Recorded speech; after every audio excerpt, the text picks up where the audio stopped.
नमस्कार दोस्तों, आप सभी का हमारे YouTube चैनल पर दिल से स्वागत है। दोस्तों, हम अक्सर कहीं ना कहीं सुनते हैं कि किसी न किसी के साथ कुछ गलत हुआ है, लेकिन हम लोग इस बात को ज्यादा ध्यान नहीं देते। लेकिन जब वही हमारे साथ कुछ बुरा होता है तो हम सभी ईश्वर पर उंगली उठाते हैं कि आखिरकार हमारे साथ ही क्यों गलत होता है। भगवान अच्छे लोगों के साथ ही बुरा क्यों करते हैं। साथियों, ये सवाल हर किसी न किसी के मन में जरूर आता है कि अच्छे लोगों के साथ ही बुरा क्यों होता है। मैंने तो किसी का बुरा नहीं किया, फिर मेरे साथ ही ऐसा क्यों होता है। मैं तो हमेशा ही धर्म और नीति के मार्ग का पालन करता हूँ, फिर मेरे साथ हमेशा बुरा क्यों होता है। आखिर हमेशा अच्छे लोगों के साथ ही बुरा और बुरे लोगों के साथ अच्छा क्यों होता है। अगर कोई बेईमानी करता है और लोगों का गलत करता है और गलत सोचता है तब भी उसकी तरक्की होती है। वही सबके साथ अच्छा करने वाले और भला सोचने वालों के साथ हमेशा बुरा ही होता है। जब ऐसा होता है तब हमें ये सरासर अन्याय लगता है। तब हमें ये भी लगता है कि अच्छे होने का कोई फायदा नहीं है। लेकिन दोस्तों, ऐसा बिल्कुल नहीं है। आपको बता दें कि इस तरह के सभी सवालों के जवाब खुद भगवान श्री कृष्ण ने एक कहानी के जरिए दिए हैं। लेकिन साथियों, ये कहानी बताने से पहले आपसे निवेदन है कि आप इस वीडियो को एंड तक जरूर देखें और हमारे चैनल को लाइक और सब्सक्राइब जरूर कर लें। और हाँ, बेल आइकन को दबाना बिल्कुल ना भूलें और ज्यादा से ज्यादा इस वीडियो को शेयर करें ताकि अच्छे बुरे को लेकर लोगों की ये धारणा बदल सके। साथियों, एक बार अर्जुन ने भगवान श्री कृष्ण से ये सवाल पूछा कि हे गोपाल, हमेशा अच्छे और सच्चे लोगों के साथ ही बुरा क्यों होता है, बुरे लोगों के साथ बुरा क्यों नहीं होता है। इस पर भगवान श्री कृष्ण ने अर्जुन को एक कहानी सुनाई जिसमें उनको इस तरह के सभी सवालों के जवाब मिल गए। दोस्तों, बात पुराने समय की है जब एक शहर में दो व्यक्ति रहते थे। पहला व्यक्ति व्यापारी था जो बहुत ही अच्छा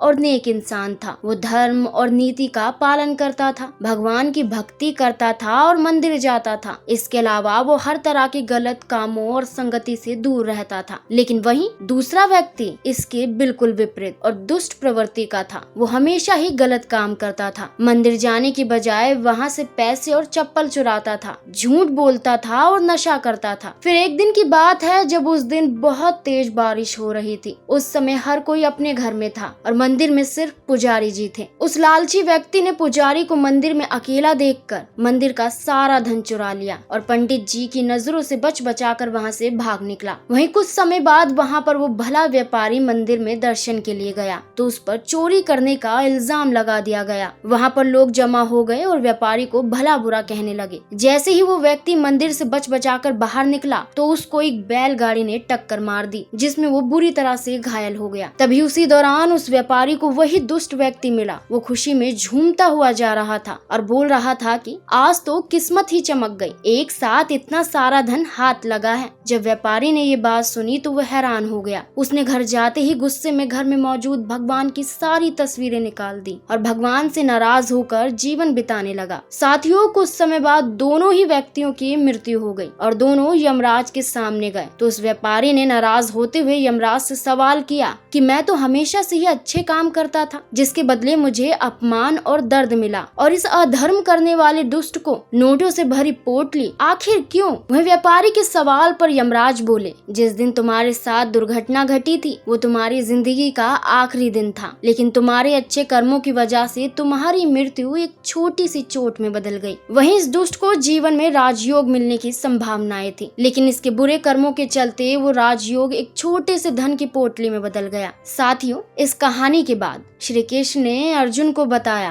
कि भगवान हमें क्या किस रूप में दे रहा है ये मनुष्य की समझ में नहीं आता है, लेकिन अगर आप अच्छे कर्म करते हैं तो भगवान की कृपा हमेशा आप पर बनी रहती है। तो दोस्तों, इस कहानी से ये पता लगता है कि आपको हमेशा अच्छे कर्म करने चाहिए, क्योंकि ईश्वर अच्छे कर्मों का फल अवश्य देता है, बस आपको उसका पता नहीं चल पाता। तो साथियों, श्री कृष्ण के अनुसार आज हमने आपको बताया कि आखिरकार अच्छे लोगों के साथ ही बुरा क्यों होता है का सही जवाब। उम्मीद है कि अर्जुन की तरह ही आपको भी इन सभी सवालों के जवाब मिल गए होंगे। दोस्तों, अभी के लिए बस इतना ही। ऐसी ही और प्रेरणादायक जानकारियों के साथ मिलते हैं अगली वीडियो में एक नए विषय के साथ। जय श्री कृष्ण।